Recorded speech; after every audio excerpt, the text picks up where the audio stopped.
He's extremely gifted, a recording artist, vocal coach, sound engineer, music director, and everything in between. Stick around.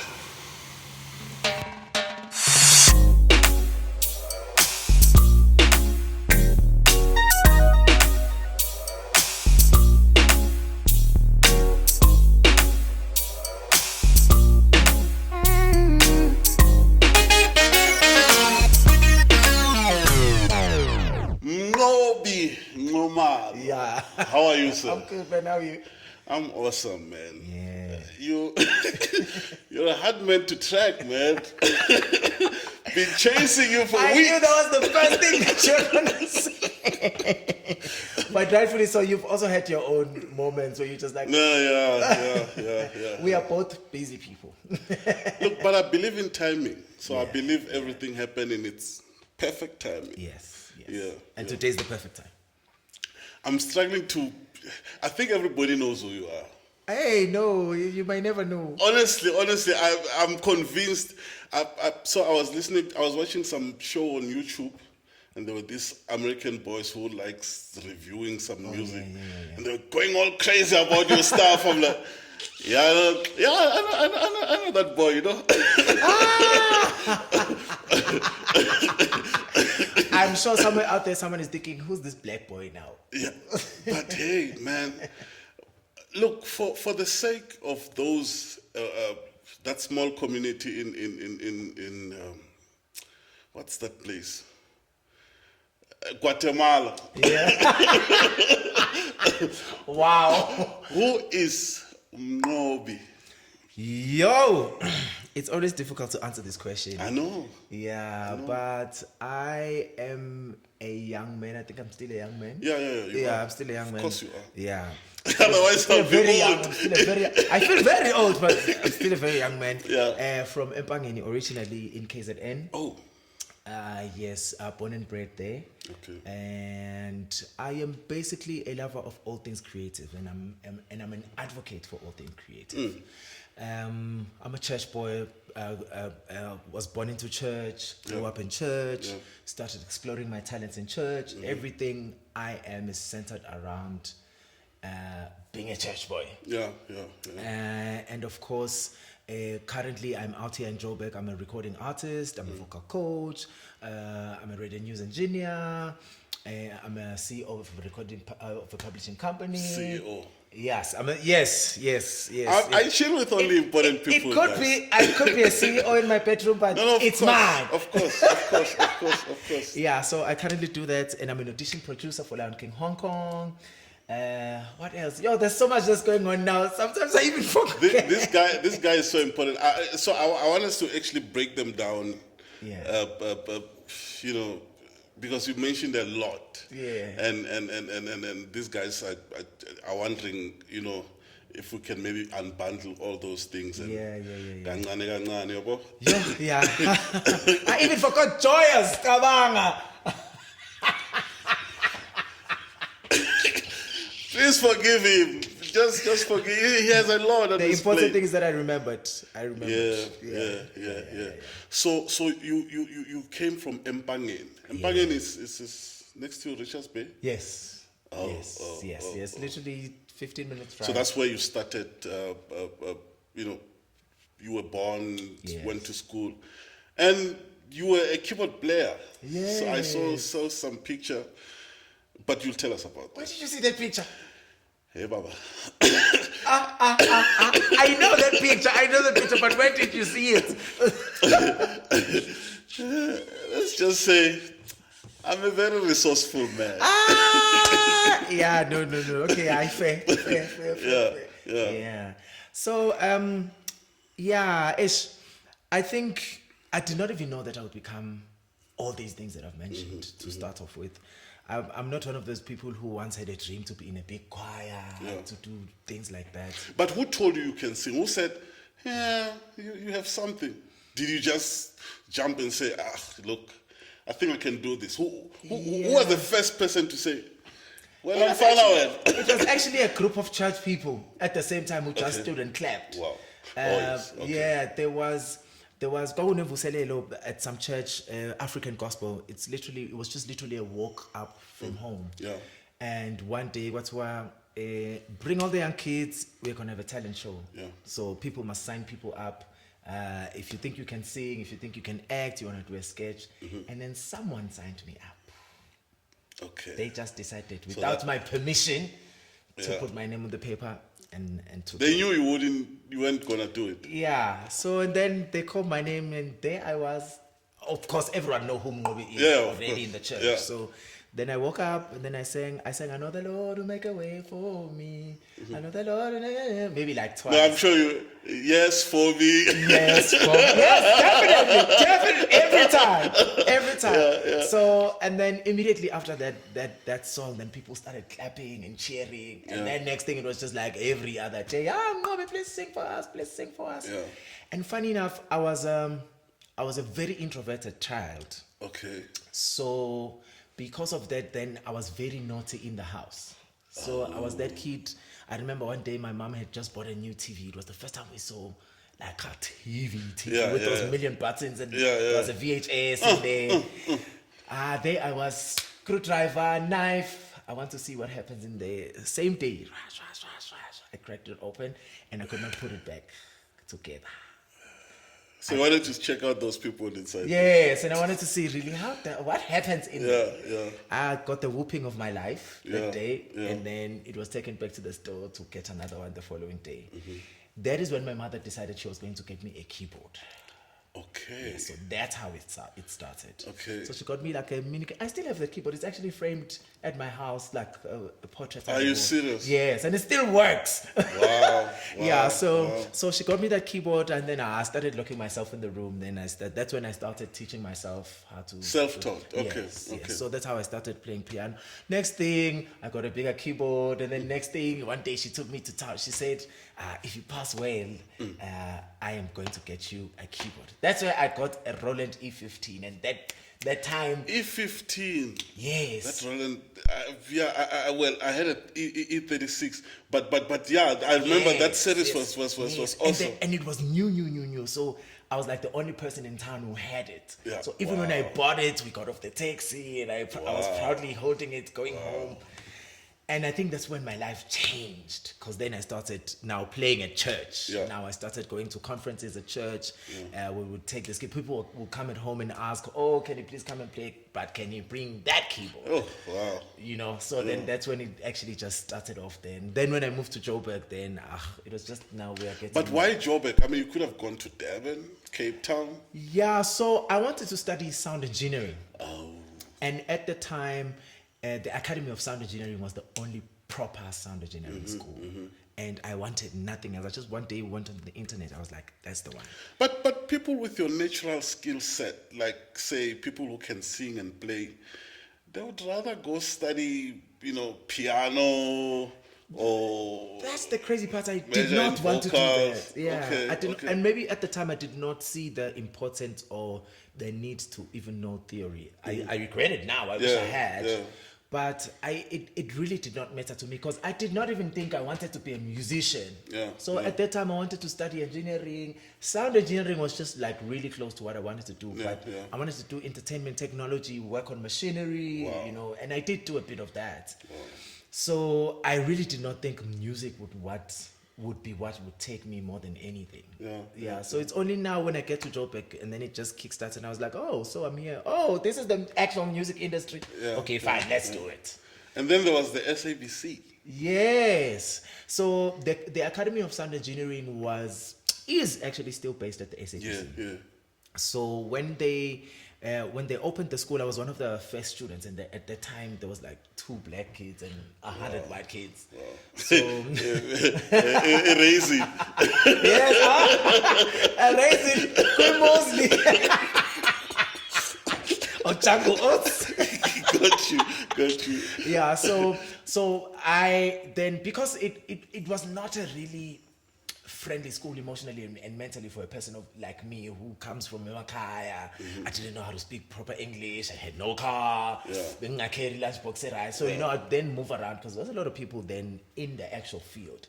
And I started meeting people. I started meeting a lot of people. And then I started meeting really serious people. Oh, okay. Within the SABC. And then when my course finished, I dropped out. Literally maybe a month before I finished.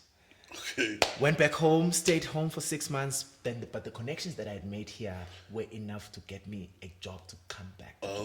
So by the time I left, I was already playing at church. I had already established a couple of things. So all those people felt the gap. So it was upon them to find me a job to bring me back here.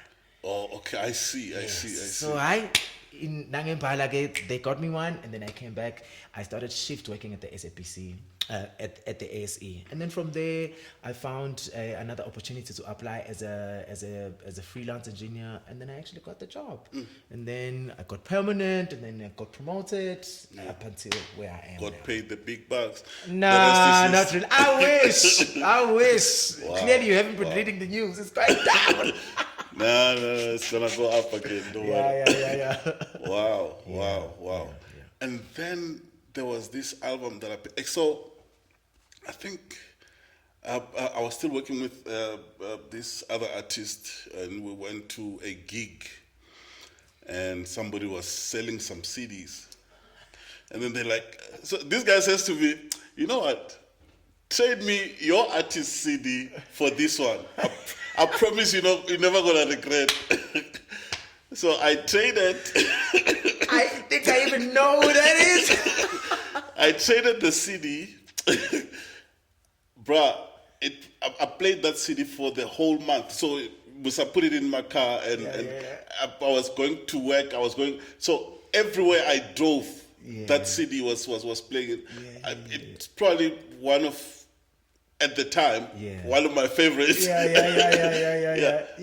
So how did that one come about? So when I came back to Joburg now to work, for some reason, because we were freelance, we didn't have a lot of shifts, so I had a lot of time in my hands. And then I met Sizo Magwaza. So we stayed together in the same hood. I met him, and then he's like, "Oh no, there's a studio where I normally go where I record my music. They are so free, they're easy, so you can come in, you don't have to pay. Just at least figure out how working in a studio feels like. What do you need to do to actually at least learn to put a song together?" So I already had experience, so I didn't just mention that. It's okay, I had already started moving around. I was like, and opportunities for a whole studio. I'm gonna go there and maybe record a demo. Went in, and this is actually the studio. Wow. This is where I recorded, which is Bootleggers Productions. Shout out to Mrs. Kate.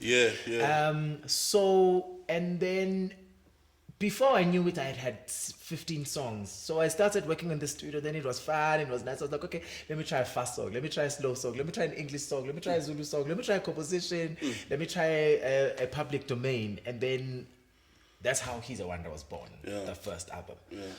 When I played it to Mrs. K, she's like, "No, there is no ways this is a demo. This sounds like a full album. I'm going to get you somebody to take photos of you. We are going to make a sleeve. We're going to package this as a CD.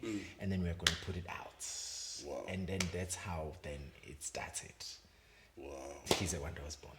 He's a wonder. He's a wonder. I think you must. Is it online? No! I'm gonna put it online. I think I surrender. I'm gonna put it online. Can somebody tell him to put it online? Write it on the comments. I've been dodging. Comments. I've been dodging. I'll do it. I promise I'll do it. Wow. Just maybe a couple of months after the one that's about to drop. Just so you know, that was a nice project. Thank you. I'm glad you were advised to put it out there because it was a good project. Thank you. And you, no. Before you did the second one, then I see you on Joyous. That was quick. Before you went for the second one, I see you on Joyous. I'm like, okay. Well, you didn't tell me you're not gonna go to Joyous. Yes. Yeah. So maybe it did, maybe it didn't. But you know. Yeah. Look, I think at the time, there was a big part of me that was a social troll. Okay. At that time. Yeah. I mean, I was starting to understand music at a broader scope, and at the age at which I was, Joyous was not my favorite thing. And so when I went there, okay, before I went there, so I guess just like you, my CD had managed to land in a lot of different hands. Yeah. And I met Kanyiso Beng. Yes, I met Kanyiso Beng at a church, my father's house in Melville. So that's where Babulinda and Mkize is to church as well. Yeah. So I formulated a lot of friendships during the time. Now I work at the SABC as well, so I see a lot of these actors, and I became acquaintances and friends with a lot of them, and one of them was Kanyiso. Okay. So Kanyiso then gives my CD to Babu Mkize. Yeah. And says, there's this person that you need to hear. They make good music. Kantu Babu Mkize has been to the studio as well. He knows them. Oh. So I really don't know the backstory of what happened, who spoke to who, and how. Yeah. But all I know is that a couple of months after that, Babu Mkize had a bride at his house and was hosting. Yeah. And it was after church. There I was finding myself there. Then that's when I started interacting with Babu Mkize. Okay. And then maybe a year or two later, I'm coming back from work, just a random day, ngihlangana naye at a robot, like a robot liyavala. And then I park, he parks. Oh, Sabona, uyaphila, long time. Yeah, sure. Sizokhuluma irobot liyavula. And then we separate. And then I guess it was then where he thought, no, actually this dude must come for Joyous. Yeah. Because then a couple of months after that, I got a call from MNQOBI, who was the musical director at the time, and said, Dota, we would like to have you come for Joyous. Me in my head, I'm thinking, okay, I'm gonna write songs there. Oh, yeah. Or I'm gonna audition. I get there. Tony Stulo, first day of rehearsal. Yeah. And then that's how it started. Wow. Yeah. And I think you had a nice run there. Oh, well, you having a nice run there, and a whole lot happened. I mean, look, and then how do you migrate from just a tenor guy to who you are? I think when I started, I don't know, for some reason, attention yangithanda noma mina ngingayifuni. Yeah. So it was just a matter of Noma yena ngayifuni. Yeah, no. Yeah. I would really rather be in my corner. And, Yeah. So humble, this one, and shy. If you know, you know, though. Guys, I promise you, like I'm a really quiet dude. If you allow me to be in my corner and my space, you'll be sure. But I mean, when I'm around people, then you have to almost have a certain character so that you can survive cameras. Of course. Yeah. So to my defense, I try. I hear you. Yeah. So for some reason at rehearsals, there would always be like, MNQOBI, it's in Italian lapayana. Yeah. Or let's write a song. Let's do something. And for some reason, I would always find myself in those small setups. Yeah. You know, where something is being created before it's presented to the choir. Yeah. So I think that's how my first foot went in. Okay. And then I started submitting songs, and then I started arranging harmonies. And for some reason, just when I had thought I had done my run, and in my head I had not communicated to them, but I thought, okay, I think I'm done now. I'm happy, and I've done my fair run with Joyous, and it was time for me to leave. Maybe 2 weeks just before I made the decision, Babu Mkize hits me first. Yeah. He says, okay, we would like to offer you a position for co-musical director, but we'll do vocals first. I said, okay, sure. And that ran a little bit, and then MNQOBI leaves. Yeah. Yeah, when MNQOBI leaves, and then they say, okay, you're the Now- only one that's left now. Yeah, So as Khalid, so you're assuming the position. I took the position, and then Base Befara, somebody who was going to help with band. Yeah. But immediately from there, then I just saw myself running. It wasn't even intentional, but at some point I realized that actually, like, I am like in Joyous celebration, directing music. If I was, you know, the spooky kind, you know, the two, you know, in touch. Yeah. I would say that was destiny, but. But anyway, that was destiny. Yes, I think it was. It was meant to be. I think it was meant to be because also I think had I left at that time, there's a lot of things I would have not been able to do, a lot of things I wouldn't have learned, and a lot of things that I wouldn't have acquired if I had left. For me, it felt like the perfect time, but definitely I can say it was premature. And it was because I was a young man, I had so many dreams and a lot of things that I wanted to do at the time. And also, I would say the downfall of having too many talents is that you want to explore them all and you never really know the right timing of which one to explore at what time. I hear you. So I was in that phase. So they really did help me navigate and to focus and pay full attention to that one before I could start exploring other things. You know, you mentioned harmonies. You mentioned the word harmonies. Yeah. I heard you. Dude, what's going on in that crazy head of yours?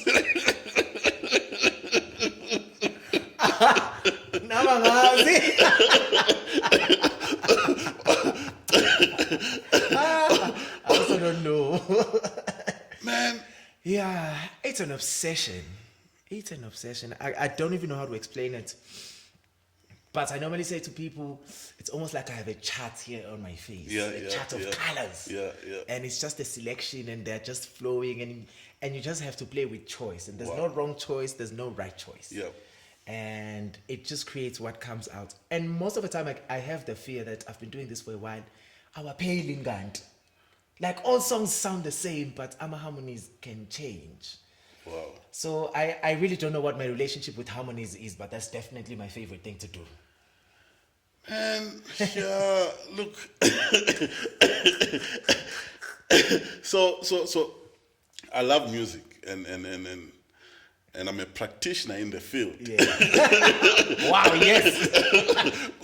I'm a practitioner in the field. And every time I hear what you've done, I'm like, did he just do that? When I thought I'm amazed here, this is it. And then you go and pull another one. I mean, good grief. Man, yeah. I think God has been good to me. God has been really good to me. I think they're talented people. And then they are your people. I don't know where you came from, aliens or something. but they're gifted people, and there's just that segment of you guys. That is so amazing. Insane. I would actually say, when people say we are crazy, we are actually crazy. Like outside music, all the extremely talented people, there's just something about them. But praise the Lord, I have regulated. I've come back to my senses. I have winded down, and my roots. I'm fine. I'm in one piece. MNQOBI, man. Look, look, and the thing is, we appreciate it. As people who listen to consume your music. I'm obsessed marketing and promoting people, getting them out there. And I worry every time I hear. I'm like, are these people hearing this guy? I'm even thinking maybe I should just apply to be your manager. Please, maybe you're not. Because maybe I must apply to be your manager, especially not for SA, because SA you home. But maybe for beyond. SA is quite the borders. SA is quite a pond for me, and I think it helped me to accept really quickly that I may not necessarily be totally for them. My scope of music creation is so much bigger than church. I also do not intentionally make music for church people, but I make music for any soul. So because of that, then the culture, the South African culture of how they consume music is highly dependent on how church people receive you. And look, you're an artist, you're a painter.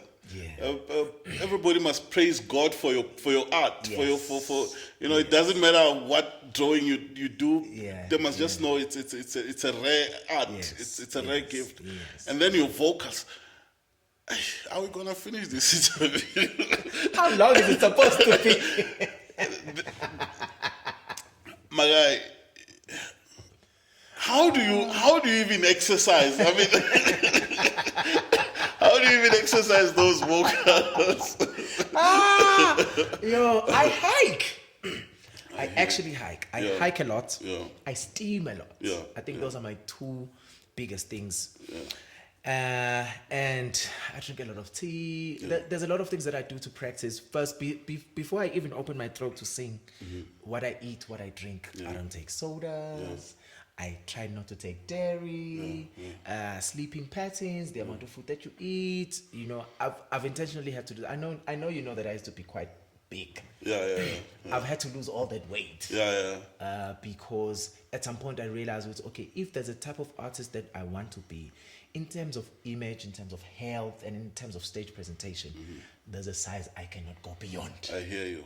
So I had to do that, tone down, like put in a lot of discipline for myself. I think that practice first is a mental practice more than anything. And the mental practice translates to the vocal practice. It makes this easier. I hear you. So it's a package deal. So I don't find myself sitting somewhere listening to someone, connected to check and playing back and going back and trying to learn. And it almost now comes naturally because my mind is trained enough to just be in the moment. You know, because sometimes you'll just throw a line and then I'm like, he's gonna miss it. It's not gonna land. No, it's not gonna land. I'm waiting. This time, you Bambi. What if Mouth is going into here? You are one of those people I normally see when I perform, and I just have the moment to look at the audience, and the audience is just like, so let's go on if you are actually going to do that. I will. Wow. Man, you're truly gifted. And you mentioned other platforms that are noticing your gift and giving you a well-deserved opportunity. You want to talk to us about the Lion King? Lion King, early this year. So I have a friend who's been staying there, I think, almost 10 years. Yeah. And he had initially started off as just the cast, and then he became the brand ambassador. He's currently like the face of Lion King Hong Kong. So he had not been home for a good 9 years. Okay. And then he was feeling a bit weird about not being home, and I could tell that this guy, he's not okay. And I know the pain of not being able to. I mean, I stay in Joburg, home is in KZN, but I get to go home once a year. Yeah. So I know the pain and what it can do to you. So here I am thinking, chance for a holiday. Let me just pack my bags, visit my friend, and go and have a nice time. It literally was that. I was just planning a holiday to go see my friend. And then on my way there, he says, yay, okay, I was talking to somebody and telling them that a friend of mine is coming, and I was telling them that you're a vocal coach, blah, blah, blah, blah, blah. And then they were like, oh, great, would they want to do something? Okay, so that person went to research who I was. So they went onto YouTube and got my music. They were like, there's no way this guy's going back to SA without sharing the information that he has with us. So he plugs me on. And then I get there, then I vocal coach the cast. It was literally a one-day thing, and I didn't even take it that serious. Then, while I was doing that, then the boss walks in. The big boss. The boss. The boss. She walks in, she just sits. First of all, when she walks in, I noticed, like, even the body language of the people in the room is just the boss is here. June, July. Yeah, I continue with life. I don't know who it is. Immediately after, she's like, thank you for coming. I would like to see you in my office. Then there we are in the office discussing about how we can now further our relationship while I'm here in SA. I'm so grateful. They didn't even ask me to move there. They were just like, we would like to work with you remotely. So that's how then it landed me this workshop with this audition producer gig that I'm currently doing with them. Wow. Yeah. That's so dope. Yeah. That's look, that's your gift making room for you right there. And I believe more is coming. I believe more is coming. But look, how many people in the world? 8 billion maybe or more? So me together with the 8 billion others, we are waiting for your upcoming album, man. And I heard what I heard. I know everybody will love up. You need to be, I don't know. Not to love that one, you need to be somebody else. But talk to us about the whole process of the new album. The most stressful period of my life I think before that album was recorded, okay, I was meant to record live before COVID happened. Yeah. On a random day, I woke up, got into my car, started driving. It was a Sunday morning. I was looking to go to a new church. I was just like, I'm not going to anything familiar. You know, when you go to churches that you have been to before, it's like, Mobi's here. Come and do something. And for me, it was not that Sunday. I just wanted to go somewhere, sit at the back, enjoy the service, soak, and go home. Yeah. I drove up until I got to Pretoria because I couldn't find a suitable church. God lives there, but anyway, we'll talk about that. Okay. So I called a friend of mine on my way. I was like, okay, I think I'm late for all the churches that start in the morning because I can't find a church that I feel like is going to do this that I want to do. Yeah, come on. Then there I was. This person suggests Muso Church. Oh. Yes, they suggest Muso Church. And then me thinking I'm going to Muso Church, I get lost and go to Dr. Dio. I get to Dr. Dio, I'm like, this is the venue for the recording. Immediately on that day, I speak to the pastor. I would like to do my recording here. Great, we set the date, go back home. COVID hits. Sure. When COVID hits, I got sick maybe for a nice 3 to 4 months. I got like heavily sick. Heavily sick. So when I got sick, that's when I recorded the EP while I was sick. I recorded it while I was sick. And then from there, went back to work. During that period, I think God did so much for me. I think like a lot of people, there was a lot of transformation that happened in people's lives during that time. I think so too. Yeah. Yeah. So like the perspective of how I saw my gift, how I saw myself, the things that I really liked, the things I didn't like, the relationships that needed to go, the relationships I needed to establish. Yeah. Like there was a lot of changes that happened. And during that period, that's where the music was being born. The music of the pursuit. And I think at that time, that's where I was really pursuing God. Like, what do you want from me? What is it that I need to do? The direction in which my life was going at the time, I was not happy with. There was nothing wrong I was doing. I was not doing drugs. Yeah, no, of course. I was not sprung out. Yeah. But I was just not happy with the quality of life and my connection to God. So in that period, I had to really like seek God hard. Yeah. And I used to hear a lot of things about me pertaining being not anointed or not being gifted enough. You know how Christians want to quantify your anointing to your gift. Yes, love. Yeah. So I had to visit and say, really, God, are they wrong? And if they are, what is it? And what is it that makes me happen to be associated with that? So I also had to make peace with that also if you are not capacitated to receive the magnitude of my gift, it doesn't mean anything about me. Instead, it means something about you. So I had to like really work hard, and now it even now changed the way I made music. I was starting not to be apologetic. I was no longer strategic. That I actually want to do something that's going to be liked. You understand? I was happy not to do all of that. And then COVID ended. By the time COVID ended, I had all the music. And I just knew, like, has to be done. One day I just woke up, God pointed me to the date, which was the 3rd of July. The 3rd of July was actually an anniversary of the show I did in Soweto. Oh.